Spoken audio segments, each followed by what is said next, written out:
Je suis victime de cyberharcèlement, j'ai fait une saison sportive de merde et je souffre d'hyperphagie depuis 2011. Quoi de mieux pour démarrer cette nouvelle vidéo après des semaines d'absence que comme ça. Donc tu vas le comprendre, la vidéo qui suit va être ultra positive, ultra good vibes. On va parler de sujets qui font plaisir. I've been looking for answers, something more. Holding the past in my hands. Donc je fais cette vidéo dans le cadre de la sortie d'un deuxième épisode dans lequel j'ai participé pour Dans la tête d'un coureur.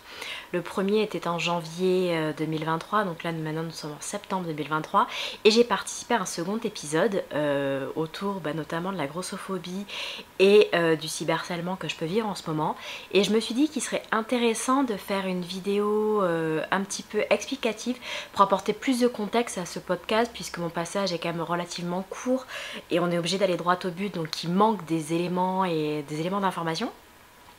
Donc je me suis dit que j'allais faire cette vidéo pour apporter un petit peu plus de contexte, donc sur 3 sujets qui sont liés. Donc tu l'auras compris, le cyberharcèlement dont je suis victime actuellement, ma saison de merde sportive et donc relative à ma pratique sportive du moment, et sujet très lourd, l'hyperphagie et les troubles du comportement alimentaire qui sont à l'origine de mon surpoids. Et donc nous allons commencer par le cyberharcèlement. Clairement, quand tu te lances sur les réseaux sociaux de manière très cynique, et tu te dis que le jour où tu as des haters, c'est le jour où tu perces. Et plus tu as de haters, plus tu réussis, quoi. Donc c'est vraiment ça dit de manière très cynique. Et là j'en suis à un point où je me dis ils sont où les millions, hein, parce que les gars vous êtes à fond. Donc voilà, clairement 2023 a été un peu l'année marquée par le cyberharcèlement. Donc le cyberharcèlement, qu'est-ce que c'est? C'est des insultes, de la diffamation à l'encontre d'une personne de manière publique, et ce de manière ponctuelle ou répétée, mais plus c'est répété, plus les faits en fait sont graves et caractérisés. Et là, on va dire que ça retire on tient une couche. Donc je suis consciente qu'on peut pas plaire à tout le monde sur les réseaux sociaux, et ma volonté n'est pas de plaire à tout le monde sur les réseaux sociaux. Mais moi je pars du principe que quand tu n'aimes pas un contenu, que tu n'aimes pas une personne, que tu n'aimes pas une façon de faire, tu passes ton chemin tout simplement, tu bloques le profil, à la limite si ça te dérange de le voir revenir en boucle régulièrement. Mais voilà, tu passes ton chemin, du moment qu'il n'y a rien d'illégal, il n'y a rien de dangereux. Enfin c'est bon, on a autre chose à faire que de dépenser nos énergies pour des choses aussi bêtes que dire à quelqu'un que ce qu'il fait il est nul, quoi. Sachant que certains comportements que l'on retrouve sur les réseaux sociaux, on ne les retrouve pas dans la vraie vie, parce que avec les réseaux sociaux, il y a cette sensation de liberté, de puissance que procure l'anonymat, et surtout le fait d'être derrière un écran et pas en direct avec la personne. Et certains ont mal compris la notion de liberté d'expression, parce que pour eux en fait ça leur donne le droit de tout dire, parce que liberté d'expression, alors que non, en fait ta liberté d'expression s'arrête à partir du moment où tu humilies la personne en face, où tu la blesses, et où tu rentres dans le cadre du harcèlement. Et donc malheureusement c'est mon cas. Voilà, il y a un groupe de gens un peu pathétiques, hein, je dois le reconnaître, qui sévissent depuis quelques années déjà, puisqu'ils sont déjà pris à Marine Leleu. Pour s'en prendre à Marine Leleu, il faut avoir une couche quand même. Je veux bien comprendre que je fasse un peu polémique, mais Marine Leleu, Marine Leleu, quoi. On va pas se mentir, cette fille est juste incroyable, quoi. Et donc ça fait un moment qu'ils sévissent sur Facebook avec un groupe privé sur lequel en fait ils relaient des contenus d'anonymes ou non, pour se moquer d'eux, parce qu'ils estiment que ils se la racontent sur les réseaux, ils se prennent pour des sportifs et compagnie. Enfin c'est un truc, c'est hallucinant. Et moi jusqu'à présent je laissais parler, parce que En fait, c'est pitoyable. On était un niveau cours de maternelle. C'était du genre oh, elle est sponsor alors que je cours mieux qu'elle, gna gna gna. Voilà, c'était nul, c'était nul. Mais là, on arrive à un stade où tous mes contenus sont relayés sur ce groupe, que ce soit des stories, que ce soit mes stories ou mes posts Instagram ou Facebook, puisque quand je les bloque sur Instagram, ils débarquent sur Facebook, pour littéralement se foutre de ma gueule, mais de manière très très cruelle, puisque ça s'attaque principalement à mon physique et à mon poids. Voilà. Je me fais insulter parce que je suis plus ronde que la moyenne. On adore. Donc j'avoue que ça reste un petit peu en travers de la gorge, surtout pour des gens qui sont au courant de rien de ce qui se passe dans ma vie. Enfin, ils te prennent une photo Instagram et ils se font toute l'histoire en fait autour de la photo, alors qu'il n'y a pas d'histoire plus que ça à raconter. Mais voilà, j'avoue que là je suis arrivée à un stade où je passe mes après-midi à imprimer des dossiers parce que je vais au commissariat porter plainte. On adore, voilà, c'est... Je sais pas, j'espérais qu'en 2023, on ait dépassé ce stade des querelles de maternelle, surtout entre adultes, de ces remarques de merde sur le niveau des gens, sur leur allure, sur leur entraînement, pire, sur leur physique, pour construire quelque chose d'intelligent. Enfin, naïvement, je pensais que le monde du sport et de la course à pied était plein de bienveillance parce que les gens avaient conscience que tout le monde n'avait pas le même niveau et que tout le monde faisait en fonction de ses capacités. Donc voilà. Clairement, ces personnes, excusez-moi l'expression, mais ça leur trouve le cul que je me définisse en tant qu'athlète. Alors, je le reconnais. J'utilise le mot athlète de manière un peu provocante parce que je sais que pour beaucoup, quand tu dis athlète, on entend athlète de haut niveau, Cassandre Beaugrand, Kevin Mayer et tous ces athlètes de haut niveau. Mais moi en fait j'utilise le mot athlète dans le sens qui pratique une activité physique, une activité sportive, qui pratique l'athlétisme, donc qui court. Voilà, je l'utilise dans ce sens, juste dans le fait que je suis une pratiquante. Je me suis jamais définie comme une élite, je n'aurais jamais la prétention de dire que je suis une élite.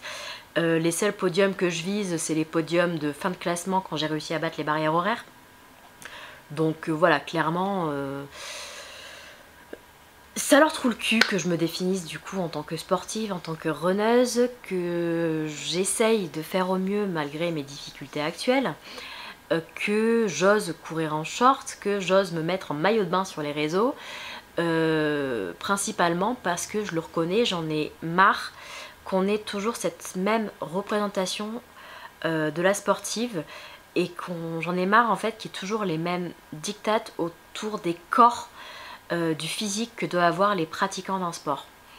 Et clairement sur les réseaux sociaux, alors je jette pas la pierre à toutes mes copines qui rentrent dans ces cases-là et compagnie, hein, mais on retrouve souvent, même quasiment tout le temps, les mêmes profils de nanas très élancées qui courent vite.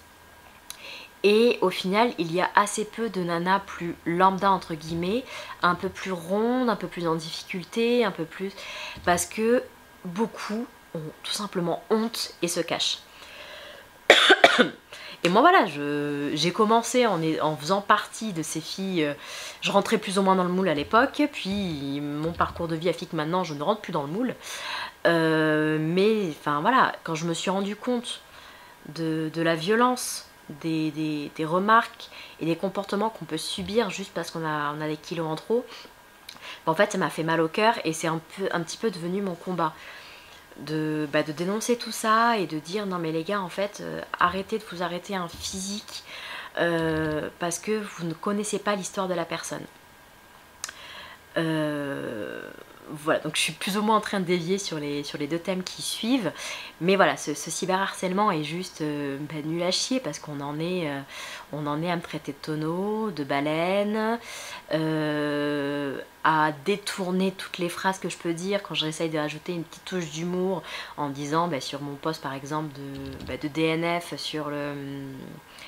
sur le TC où je dis que j'ai oublié de négocier un virage parce que je voulais essayer un petit peu de dédramatiser le truc parce que moi ça me faisait chier donc je voulais juste dédramatiser tout ça. Enfin voilà, on n'est pas un sport mécanique, j'ai pris un arbre, non mais comment va là, enfin des trucs, mais on lit ça, c'est abject, c'est aussi abject que c'est pathétique. Voilà, donc clairement... j'ai envie de dire, bon ben les gars, je pèse dans le game, j'ai des haters. Youhou, quel régal. Donc voilà, c'était surtout sur ça en fait qu'on voulait parler dans le podcast avec Dans la tête d'un coureur, parce que enfin c'est nul, on est là, on est tous des pratiquants de course à pied. L'élite c'est quand même une infime partie de ces pratiquants. Déjà nous en tant que runner on représente une petite partie de la population française, donc bon, les élites voilà. Et moi, comme je disais là un petit peu plus précédemment dans la vidéo, je pensais que naïvement dans le monde du sport, bah, c'était un peu de bienveillance, surtout dans le monde amateur, parce que bah, on vise pas le chèque, on vise pas les podiums, enfin, on vise l'accomplissement personnel.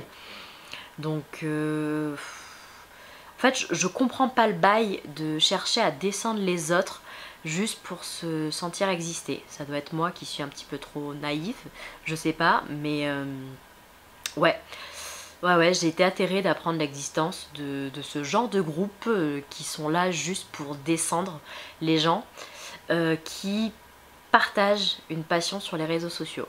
Donc ok, certains vont se la raconter plus que d'autres, certains vont enjoliver les machins, vont chercher à mentir sur ce qu'ils font réellement, mais à la limite, en quoi ça te concerne? En rien. T'aimes pas le personnage, t'aimes pas le contenu, tu bloques et tu passes à autre chose. Voilà. Et liberté d'expression ne veut pas dire liberté de balancer toutes les horreurs qui te passent à la tête, voilà, juste parce que tu n'aimes pas une personne, surtout dans un cadre public. Et donc je rappelle qu'un groupe privé Facebook reste un cadre public, hein, et c'est pas le cadre privé. Donc que tu n'aimes pas une personne et que tu bâches sur elle juste avec une connaissance et qu'il n'y a pas de témoin autour, bon, à la limite. Mais alors sur les réseaux, bah, ça laisse des traces et ça peut conduire du coup à des peines de harcèlement qui, je le rappelle, portent à 2 ans de prison et 15 000 € d'amende, quelque chose du genre. Donc à voir à quel point vous êtes joueur. Voilà. On en vient du coup au deuxième thème qui est un petit peu lié, enfin l'une des raisons pour lesquelles les gens estiment avoir le droit de me harceler, ma pratique sportive. Alors on va pas se mentir, mon année sportive 2023 a été, à mon sens, nulle à chier, catastrophique. J'ai juste hâte de clôturer le chapitre 2023 côté sport parce que clairement les résultats n'ont pas du tout été à la hauteur de mes espérances, de mes efforts. J'ai pris le départ de 4 courses, j'en ai fini qu'une seule. Là actuellement je me prépare pour le semi-marathon d'Amsterdam. Mais après discussion avec mon coach, alors certes je me suis bien entraînée juin, juillet, août, mais septembre a été compliqué parce qu'il m'a fallu d'une part digérer la déception de mon énième DNF à l'ETC. Et voilà, j'ai pas du tout eu envie de m'entraîner, ça a été un peu compliqué, donc je me suis pas très peu entraînée en septembre. Donc clairement, là je vais au semi d'Amsterdam.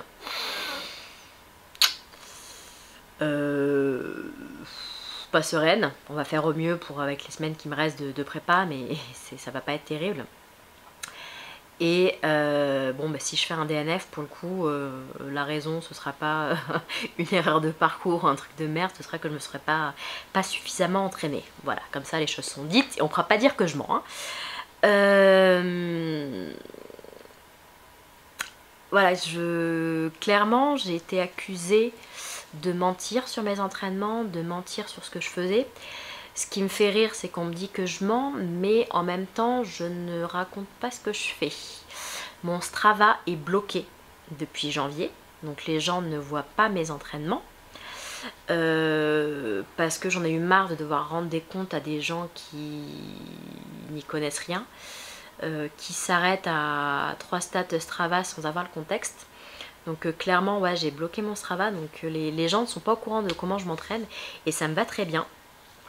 Parce que j'estime que le seul à qui j'ai des comptes à rendre, c'est mon coach sportif.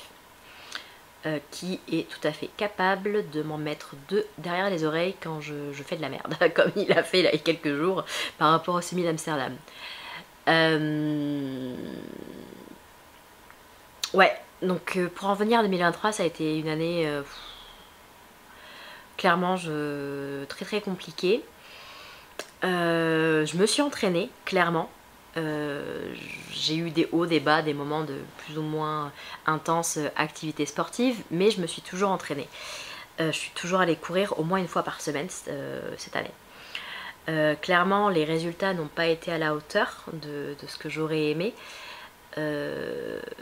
L'une des raisons principales à ça, c'est que j'ai encore du mal à faire le deuil de cette période d'euphorie entre 2015 et 2017 où c'était facile pour moi, c'était facile d'aller courir, c'était facile d'aller m'entraîner, c'était facile d'avoir des résultats et des progrès et où la course à pied à cette époque-là m'a énormément apporté, m'a permis de sortir de ma première période d'hyperphagie, donc je reviendrai dans la dernière partie de cette vidéo. Et en fait, j'ai voulu reproduire le schéma de cette période en espérant avoir exactement les mêmes bénéfices, donc sortir de l'hyperphagie, sortir de mon mal-être actuel et compagnie, sauf que c'est entre 2015 et 2017 et que là nous sommes en 2023. Ce n'est pas la même période, moi j'ai changé, mes besoins ne sont plus les mêmes, mes capacités ne sont plus les mêmes non plus, et clairement c'était normal que je n'ai pas les mêmes résultats, donc aussi bien résultats sportifs physiques que sur ma santé mentale. Et en fait, ce qui a été compliqué à gérer, c'est que j'ai passé mon temps à comparer les résultats que j'avais maintenant avec tout mon parcours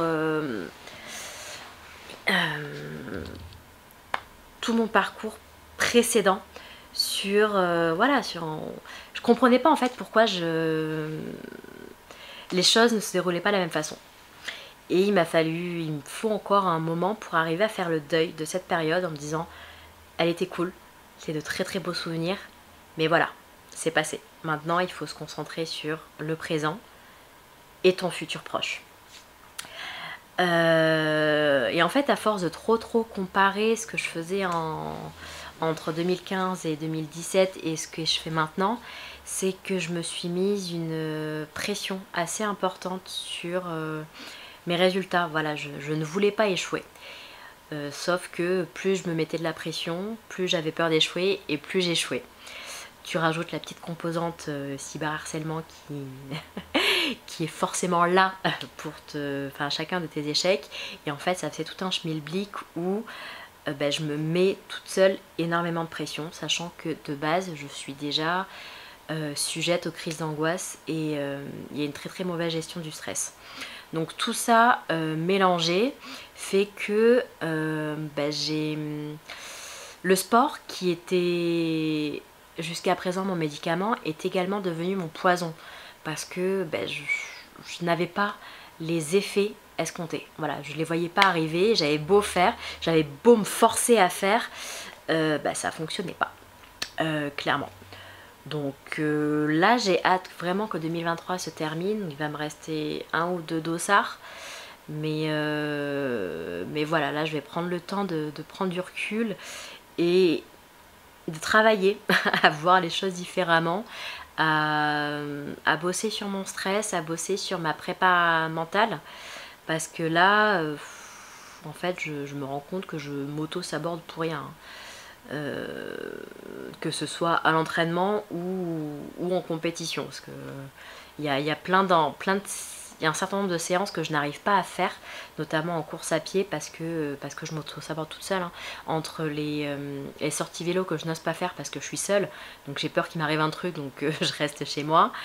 Ou bah, les séances, typiquement les séances de seuil en course à pied, où quand je vois les allures et le temps où je dois les tenir, bah, je flippe en me disant mais jamais je serai capable de faire ça. Et effectivement, la tête lâche avant le cardio ou les jambes. Donc vraiment c'est quelque chose sur lequel je dois travailler. Mais en fait pour arriver à travailler ça, il faut d'abord que j'arrive à redonner une place au sport qui convienne à ma vie actuelle, et que j'essaye pas absolument de reproduire les schémas d'il y a 5 ans. Simplement parce que la Margot d'il y a 5 ans n'existe plus. Que ce soit physiquement ou mentalement, c'est plus la même Margot, donc ça sert à rien de vouloir absolument refaire les mêmes choses. Donc ça c'est quelque chose que je suis en train d'intégrer, que ma psy essaye de me dire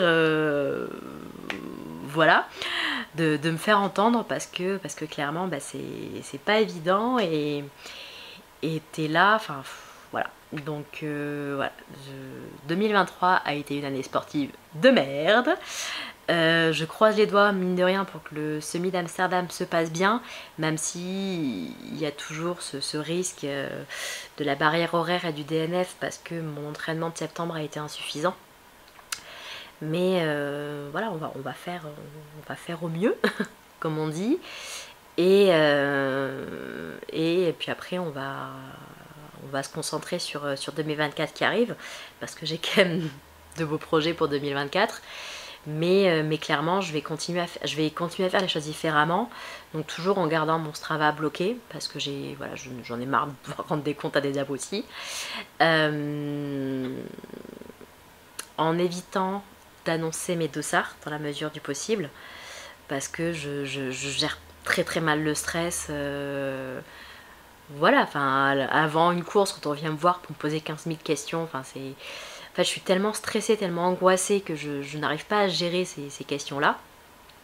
Et voilà, je me sens oppressée.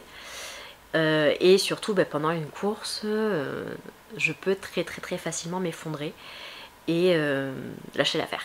Donc c'est quelque chose sur lequel il faut que je bosse si je veux venir à bout de mes courses en 2024, parce que clairement les DNF, que ce soit pour des raisons physiques, mécaniques ou autres, comme on dit, la faute à pas de chance, ça fait chier.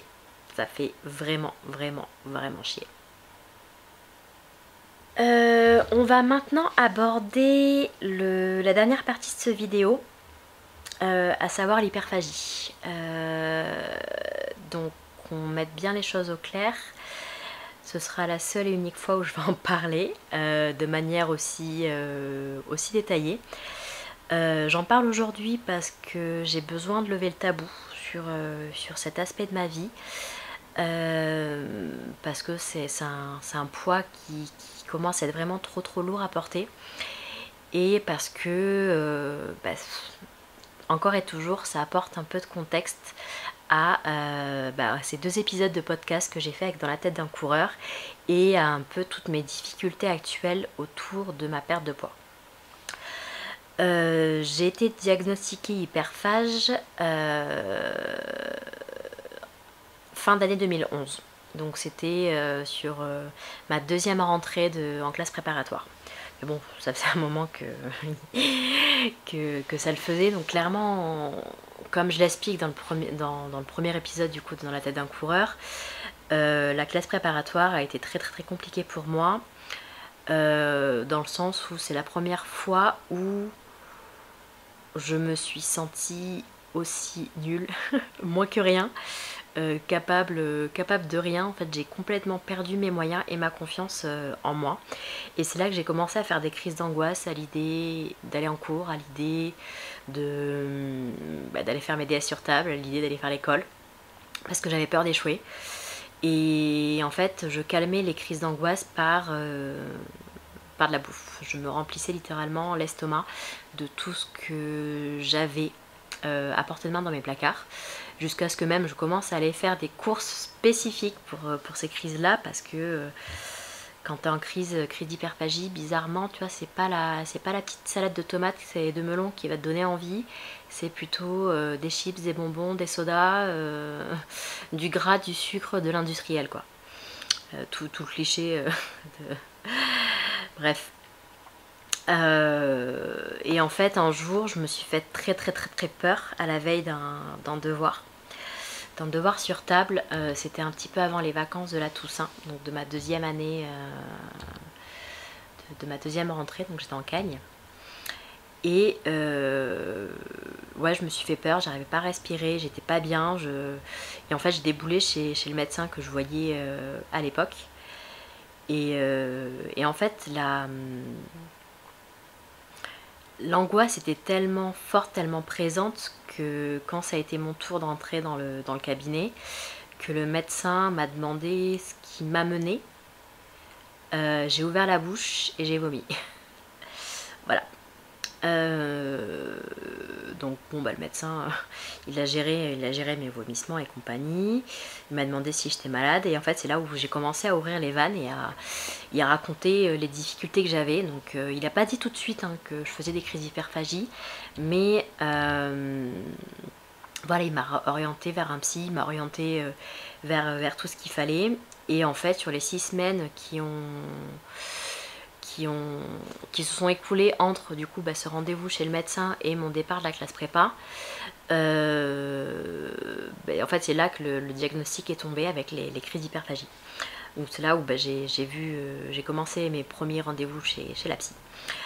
En fait ce premier épisode d'hyperphagie m'a fait prendre 10 kilos. Mais ils se sont arrêtés assez rapidement dans la mesure où j'ai quitté Bordeaux pour retourner à Toulouse pour commencer une fac dans laquelle j'étais mieux, qui était plus adaptée à mes besoins. Et en fait, dès l'instant où j'ai été retirée de mon environnement toxique, les choses se sont apaisées et très rapidement j'ai sorti la tête de l'eau. Voilà, j'avoue que en 6-8 mois, voilà, en 2012, ouais je pense, allez au plus tard début 2013, voilà, mes crises d'hyperphagie étaient sous contrôle et j'avais perdu le poids que j'avais pris pendant cet épisode en prépa. Ça, je ne l'ai jamais raconté à mes parents. Ma mère est au courant de tout ça là, ça fait quelques jours, voilà, je l'ai appelée pour lui raconter tout ça avant d'enregistrer cette vidéo, parce que bon, j'en ai fait un tel tabou que voilà, enfin 2011-2023, mes parents n'ont jamais été au courant de ça.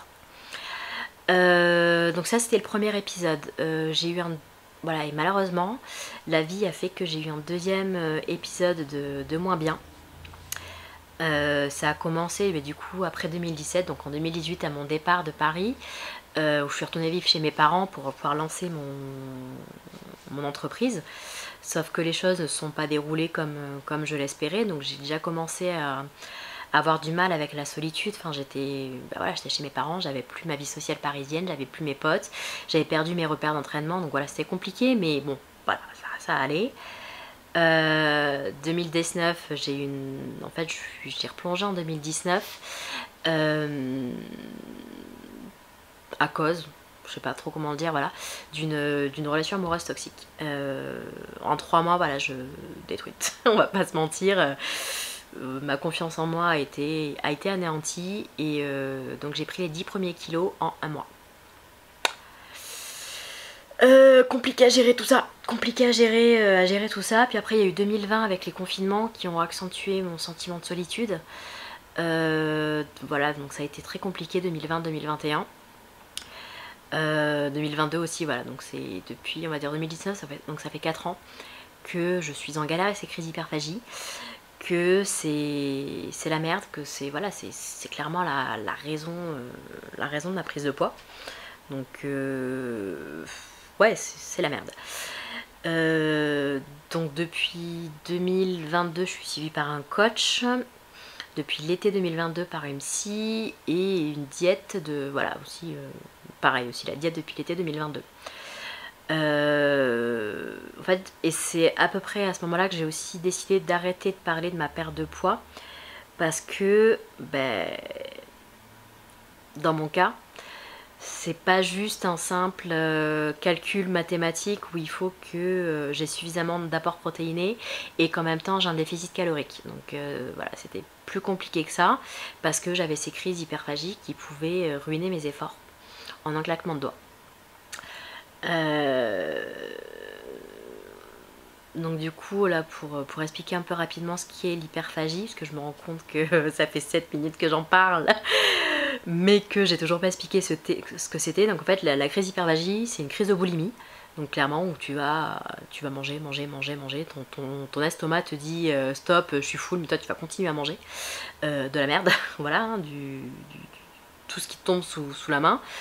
À ces moments-là, tu as des envies, comme je disais, pas de petites salades de tomates, hein, vraiment des envies de gras, de salé, d'industriel, voilà, pour te combler, pour combler un vide.